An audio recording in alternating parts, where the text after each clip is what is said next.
So I made a video like maybe 8 months ago talking about all the things I'm planning to low buy and some things that I am absolutely not buying and some things I'm absolutely going to buy. And within that, there were a couple of serial hobbyist like types of items that I just buy just to try out a new hobby. You know what they say, like, this is a recession indicator, this is a recession indicator.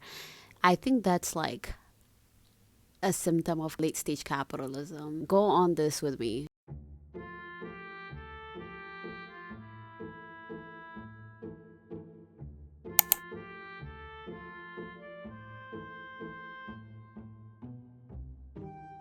One of the things that capitalism does is it strips you of your identity, because your identity is a laborer unless you're part of the owner of production, which most of us working class people are not.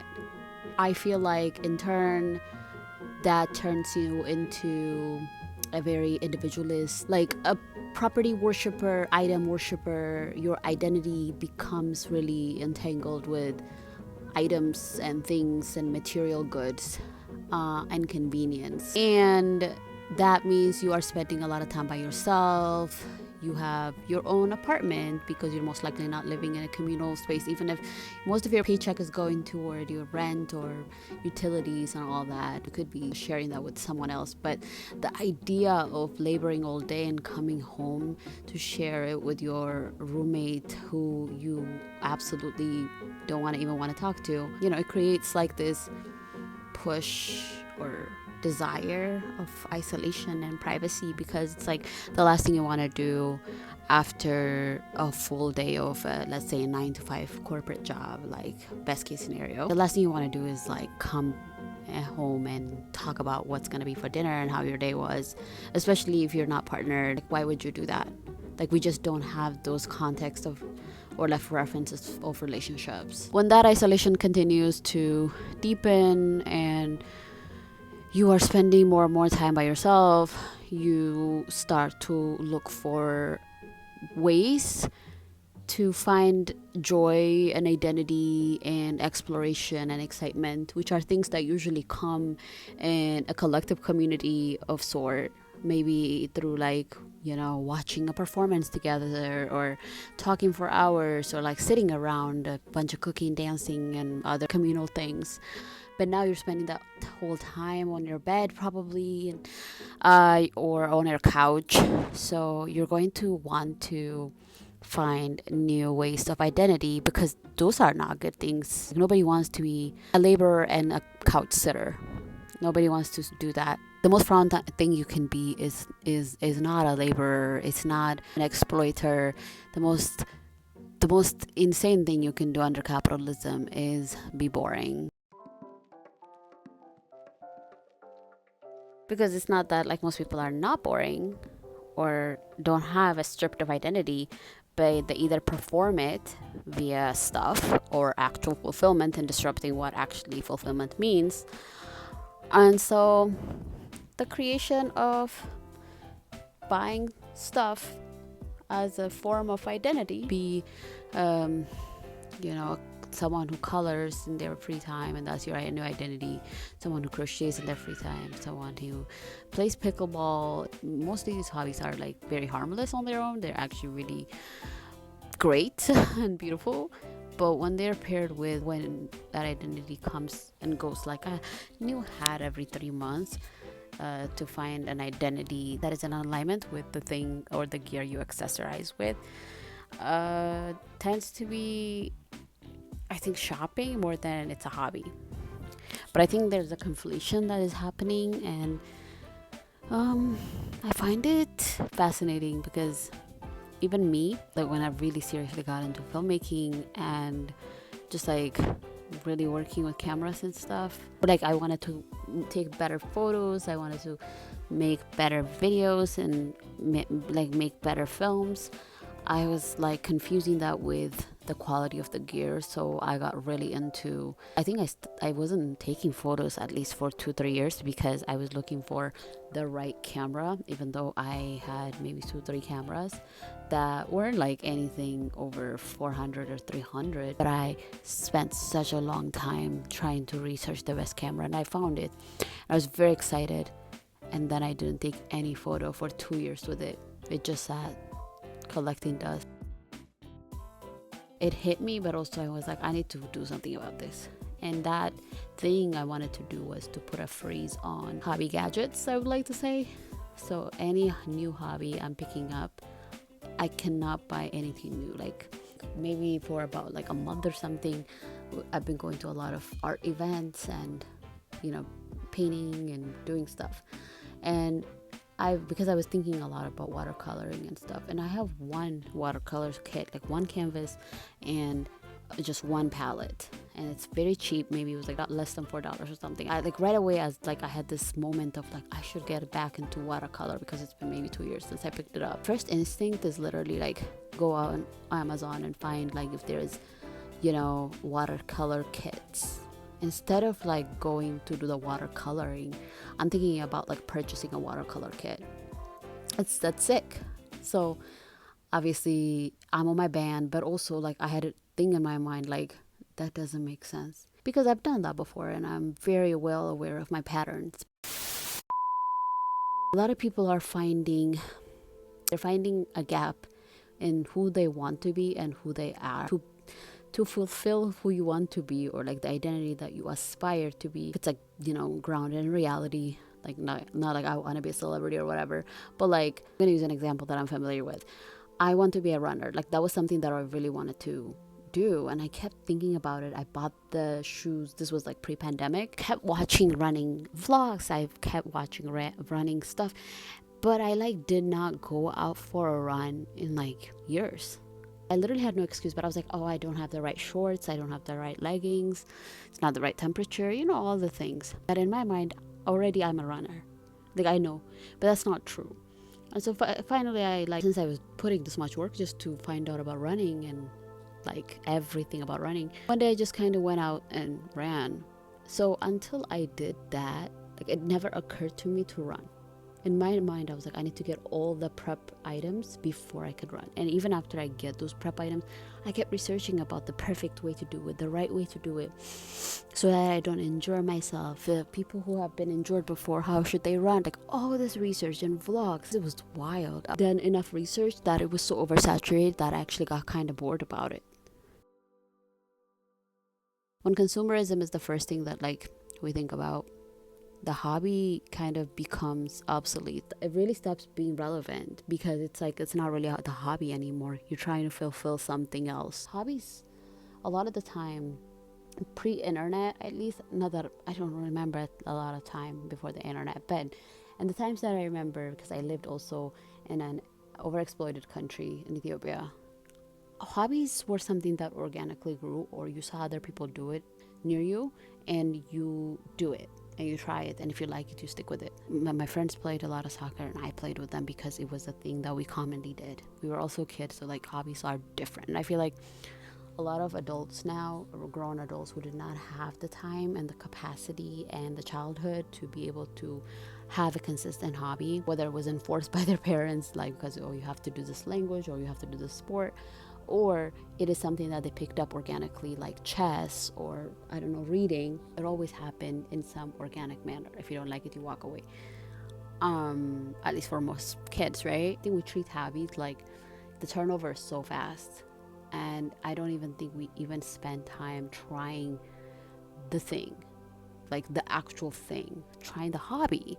And I feel like we've lost the art of that, which seems really simple and intuitive, but I feel like I see so many people like really getting into coloring right now, and then just purchasing every expensive marker there is, even before they have gone through, the coloring books that they have around the house. And my thing is like, it needs to be a hobby that I have to be able to do at least consistently for like 2-3 months before I purchase a new thing for it, and it has to be complementary rather than like a whole kit of that thing. That's been really, really helpful for me. It kind of creates this barrier for me around consumerism. Like I don't have like a shopping problem or anything, but with hobbies especially, like specifically when it comes to cameras and cinematography stuff, I can really make the case for myself. When something is like $10 or something, or even less than that, we don't really think about it. We're just kind of like, well, it's just $10, like who cares, whatever. If it's like a loss, it's a loss. For me, like it's really hard not to think about clutter. How much space is this thing gonna take? Like, the money is probably the last thing I think about. I mean, obviously if it's like really expensive, but if it's like, you know, less than $50, I'm like, okay, I can kind of make the case, but like the money is like usually not the first thing that I think about. How much buyer's remorse am I gonna have? How much am I going to be using this thing? If it's like, I don't know, like once a year or something, I can borrow from someone. I can find secondhand. I can do so much with it. But I think for things that are like stationary based, usually for camera or cinematography, like those are like the hardest ones that I have to almost kind of go back and forth with myself. And I've gotten a lot better. I would say like I'm a frugal person compared to like a lot of people that are around me. And I think compared to like a lot of people my age too, I think I would say I'm pretty frugal. I don't want to like punish myself, because at the end of the day, it's just money. It really doesn't fucking matter. But at the same time, it also matters, right? So it's like the balance is so important for me, but like I lean toward frugality. Like I think one of the places that I'm a little bit more flexible is like stationery and, like I said, photography equipment. So for me, those are things that are hobbies. Like I love writing a good letter for birthdays and stuff. I usually have like handwritten letters, so those are things I actually use. But I have to think about it, like what's the pan rule that they've been doing for like skincare and stuff. I've started doing the same thing for stationery, and if I haven't picked up one or two of my cameras in like 2 months, I am not even gonna start considering buying a new camera, because it's like I have to be able to, you know, pick up my cameras as much as possible before making a decision about a new one. I'm not like trying to be a collector or anything. The acquisition of the item is considered a hobby. It just isn't. It really isn't. And this is coming from someone for the longest time really has conflated the two. I thought having a bunch of cameras around me would make me a photographer for the longest time, or like a filmmaker. I thought for the longest time having a bunch of stationaries around me, like I'm a journaler. I conflated the identity for the thing, when in reality, I've always had the identity of those things. I just was not using the things that I already have to the best of their abilities before looking outside of my home.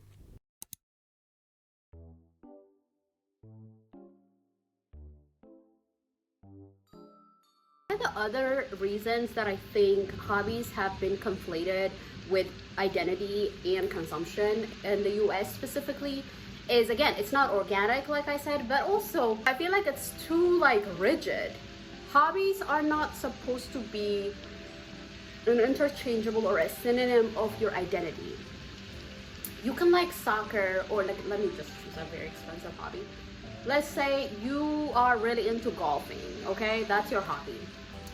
Golfing has become really expensive in the last couple of years. Like it's always been pretty expensive, but it has gotten even more expensive, right? I think the US mindset that we're taught is that if golfing is gotten expensive, then you no longer can do golfing because of the economy. My remedy for that is like, don't put all your eggs in one basket. There's many hobbies that you can invest in. Again, like I feel like I come from a very different economic background than a lot of people that are having these conversations, that to my point, I actually think that a lot of them are valid, but a lot of them are also very theoretical or aspirational, which is the thing that bothers me. People are saying, oh, I can't be doing this hobby because when I was younger, it was so much cheaper. Okay, time has passed, right? We can be angry at the cost of everything rising up to an exponential amount, and still like not abandon ourselves around hobbies and the things that we enjoy. There is this like almost grief that's happening around in like hobby core, because the thing is, like, we're mostly scrolling on our phones, including myself, most of the day, and a hobby is sort of like a disruption from that rut, and it doesn't need that much of a deconstructive like criticism for me to pick up gardening, right? Like, obviously I have to have the space and stuff, so I have to kind of look at my current condition rather than what could be. I think a lot of these conversations that are happening, I'm having a really like hard time following, because it just seems to me like it's like hobbies used to be so much cheaper and all this, but like the evidence shows people in 2025 are not plugged in into hobbies as people in the older generations are. Point blank period for now. There is so many free resources. I don't know how to say this. Like, I have found items at like free libraries, but also, you know, the free library, the mini libraries outside that have like, I found puzzles there. I found books. Like, if you don't have a library card, if you have a library card, that opens up even more. If you're in a bigger city and have access to a library, that opens up even more. If you have neighborhood associations or any other third spaces, like there's this organization here called Art Shelf, where they have like art supplies available. I am very privileged to live in a city that has some of that access. There's also like a lot of events. There's this push right now to resource community with donation-based or free events. It's not just my city. I know it's not just my city. So it's like, what other alternatives are we seeking that would still allow us to explore and expand some of our relationships with our hobbies and the things like, and leisure. When I was growing up, my dad put me in soccer, and I wanted to be in soccer camp, like a summer soccer camp, for like 2 weeks. And it was very expensive. My dad is a single father, so he could not afford that. And I wasn't really expecting him. So I was just like, okay, what can I do? I joined a free soccer league that was available through my city. And I did that for the whole summer. I wanted to be in lacrosse, and I needed like the best gear. My dad said I could only pay the, you know, at that time it was like $60 or maybe $70. Finding lacrosse items through like friends and people that already had extras, because I could not buy a lacrosse things. Again, I think another place I see a lot of consumption around is books. People are buying so many books, and they're like, I have to keep buying books. And it's like, why? Like, read books you have, but also if you seek more books, support your local library, mini libraries, book swaps. If you are wanting to grow and plant a bunch of plants because you happen to have a space either in your balcony or your backyard, don't go on Amazon and buy a bunch of seeds, especially if this is your first time, you know, gardening. Go to free libraries and get free seeds, because there's usually seeds at the local library. Guys, when I tell you, there's the amount of free resources in the community are overwhelming, but we forget because, again, our instinct is to purchase it for ourselves because this country is sick. Because of this individualism culture that we are deepening into further and further, I feel like now the need to own hobby gadgets, accessories that are your own, a solo hobby gadget is so important. So there's this thing that is on social media, like, in this economy I can't be doing hobbies, and it's like that is like a symptom of people being even more detached from their communities and community resources and asking for support. And I completely get it if you're systemically isolated because you live in a rural town or something, but if you live in the city, you don't need to be buying a whole new thing. There's donation centers, there's swap spaces, there is art spaces that are just emerging. I live in the Midwest, and I am seeing such an emerging thing of hobbies being like not something that you need to purchase. I'm making lunch. but something that you can actually borrow, like in the circular economy. I feel like the circular economy is not just for things that you need, but it's also for things that deepen your personality and lets you explore without getting in credit card debt. I get it if you're like an isolated person who's not in community, but there is so many spaces that just allow you to borrow or come and use the space. I'm speaking for myself, and this is not going to apply for every experience, but I think we're not even exploring those avenues. The first instinct is, let me purchase my own. And I feel like that is making us even more isolated, and because we're so reliant in convenience and individual owning culture. Watching a video by Ashley Embers, and one of the parts of the video is talking about hobby inflation. And this is actually maybe a hot take, but I really disagree with this idea of like the hobbies that you go to that used to cost something. There's always a way to find a middle space. I don't know if most people did not grow up poor or frugal, but like hobbies don't need to be purchased. They don't need to be purchased, period. But it's like the purchasing has become the baseline that now people are saying like, I can't be doing my hobby in this economy. There is so many resources that we could be exploring. I feel like this conversation is happening even before that. I don't know. I don't think it's that black and white. Like just because hobby inflation is happening, we cannot participate in like the different things that we're interested in. I feel like we're saying that even before we start the thing. I'm not saying that things have not gotten expensive, but there is always a middle space, there is a liminal space, and I feel like that's not being explored. To me, this seems like a deconstruction of a problem that seems a little bit more theoretical than actual in practice, because the people that are in community with other people and in relationship with other people, you most likely can find alternatives. Like I think saying that in this economy I can't be doing hobbies, it just means that either you don't have the time, right, which is completely valid, or you don't want to do it, which is also fair, right? Hobbies also don't have to be this like aesthetic thing, right? Like I don't know when, I mean I know why, it's capitalism, it's always fucking capitalism, but there's no need to aestheticize your hobby. Repairing things, building things from scratch, DIY, all of those things are hobbies. I don't know when it became a thing, like I have to have a bunch of kits that are organized together and has to be this cute aesthetic thing. Of course, like, you know, building things or repairing things still is very, very cute, very aesthetic. I'm not against aestheticization, but this hobbies for the sole reason of aesthetics is a little bit of like I don't know, like to me it's a little bit of I saw this comment on a YouTube video and it said like it's a little bit of a cop-out, and I'm kind of like, honestly I kind of agree.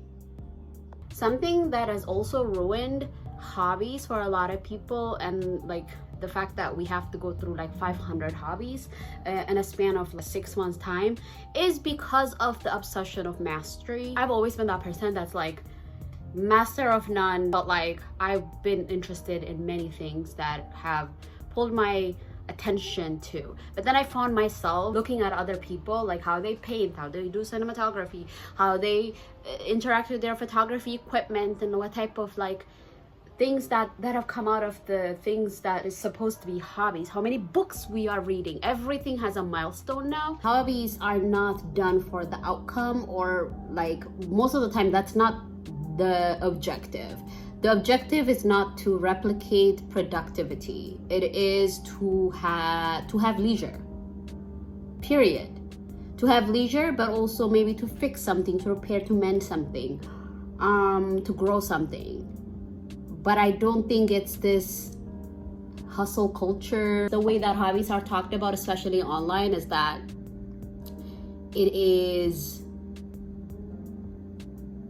it's productivity. It is outcome driven rather than the process being the most enjoyable part of a hobby.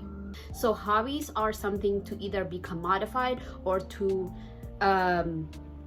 be a virtue signal of who you are as a person and how much discipline you have. It's an extension of yourself, right? Like I really like being active, or I really like working with like my hands, I really like gardening. But now it's an identity of a person. When you think of a gardener or a person who works with their hands, like crocheting, knitting, watercoloring, you have a specific image in your mind.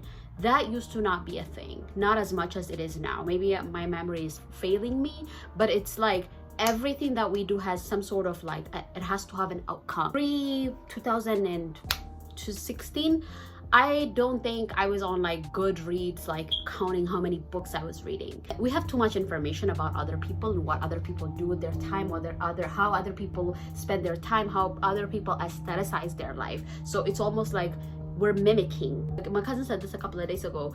We went to this like free art space. They have all the supplies is free. You just come and be yourself and you don't have to pay anything. Things that my cousin said was, when you mimic what other people are doing, you're only going to be second best.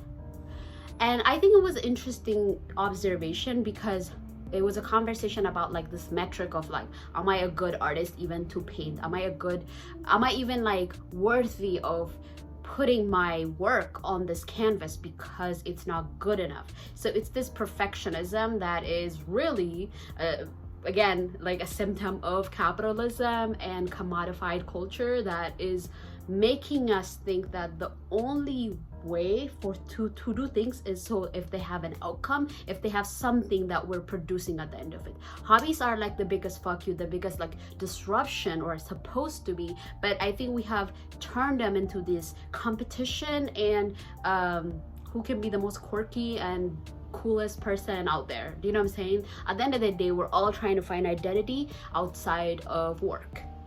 And that is like why hobbies are so important right now. But the way that we have built a relationship with hobbies, especially here in 2025, is very inorganic. It's very try hard. It's very like, what is this person doing? Let me just copy paste what they're doing. And of course that's not going to work for us, because that person has a completely different upbringing, the completely different desire and things that they want to do. If they are a social media influencer or something, they are being paid to watercolor all day or to read all day. So you're probably not going to read 150 books a year, but have you read at least 4 books a year? Like, you know what I'm saying? Like, I feel like, why do we even have these impossible or near impossible metrics? It's almost like we're setting ourselves to fail. And it's not us that is setting ourselves to fail, it is everything around us. But we have kind of taken that as reality, as truth. There's no need for you to be confined by the hobbies and by the personalities that you have been in your 20s. If you all of a sudden start picking up gardening, that doesn't mean you're a gardener now. You just do gardening. Like, why does it have to be this identity thing? I've been gardening for, I don't know, a little bit over 10 years now. And it wasn't something that I was like, oh, I know all the plants, I know all the things. Like, it's a lot of experimentation, and I really like playing with the dirt. And so the mastery to me is sort of like this hyperfixation we get into, and we fail again, we fail again, we fail again. Format of my videos, they all kind of come back to community and connection.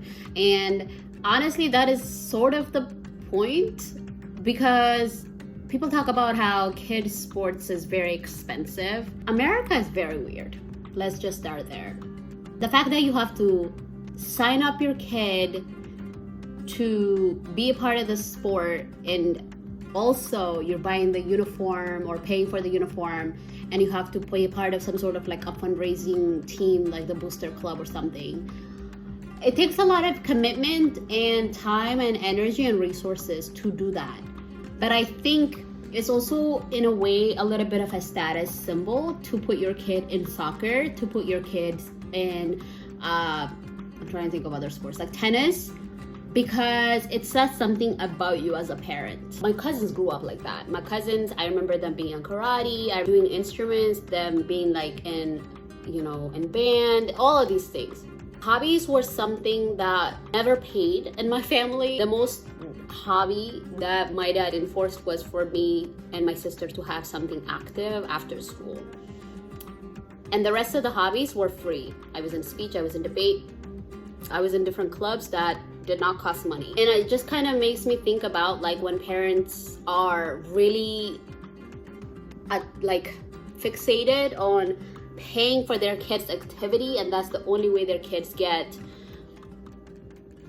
a time to enjoy themselves. I have a hard time. If you're a parent that is like in a village, in a community, I feel like there's more options.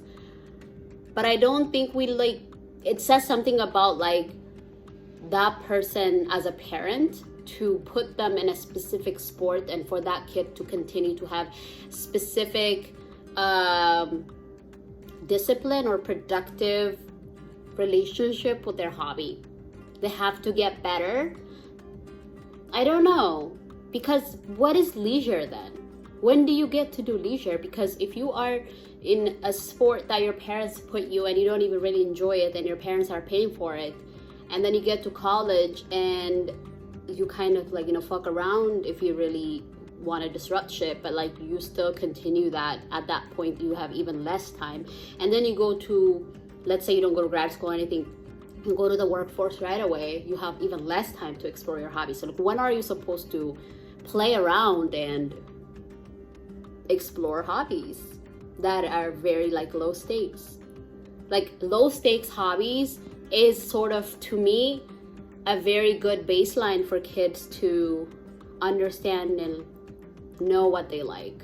Because if they don't do that, when do they get to do that? I just want to really make it clear, this is separate from exploring for hobbies.